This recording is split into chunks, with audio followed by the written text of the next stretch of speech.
এরকম করে একজন একজনের সাথে কমিউনিকেট করতো, no sound at all. So তারা বলতো কি তুই 2 রাকাত নফল নামাজ পড়ে নিস, তোরা এখান থেকে বের করতেছে। সো আমি ধরে নিয়েছি আমাকে ক্রস ফায়ার দিব, মেরে ফেলবি। সো আমি আসলে কালেমা পড়ে নিয়ে অথবা দোয়া পড়ে নিই। এরপর আমাকে আবার নিয়ে যায়। সো নিয়ে যাওয়ার পরে আমার সাথে কিছুদিন আগে আমার দেশ নিউজে আমাদের এই লিড নিউজ এসেছে যে 3 প্রকৌশলীকে গুম, এটা লিড নিউজ এসেছে। ওইখানে আমার সাথে আরো 2 জনকে গুম করা হয়। জাস্ট তারা আমার সাথে বসে চা খেত, আমার সাথে তারাও ভালো ভালো কোম্পানিতে, একজন চুয়েটের ইঞ্জিনিয়ার, একজন সফটওয়্যার ইঞ্জিনিয়ার, একজন ইলেকট্রিক্যাল ইঞ্জিনিয়ার। সো জাস্ট আমার সাথে তারা হাঁটতো, কথা বলতো, সেই জন্যই তারা নিয়ে এসেছে।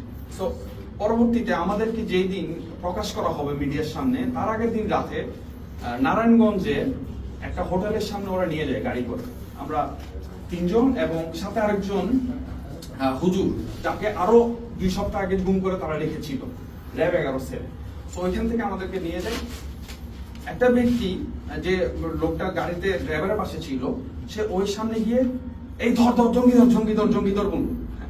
তো জঙ্গিধর বললো, এখন মানুষ তাকায় আছে। তো দেখলাম 4 জন ব্যক্তিকে ওর গাড়িতে তুললো, এবার গাড়িটা ব্যাক করে নিয়ে আসলো। আমি ধরে নিয়েছিলাম হয়তো আমাদেরকে ছেড়ে দিব অথবা এরকম। ব্যাক করে নিয়ে আসার পরে আবার আমাদেরকে নারায়ণগঞ্জের 11 সেল, যে সেলটাতে আমরা গুম করেছিল, আবার ওখানে দিয়ে দিল।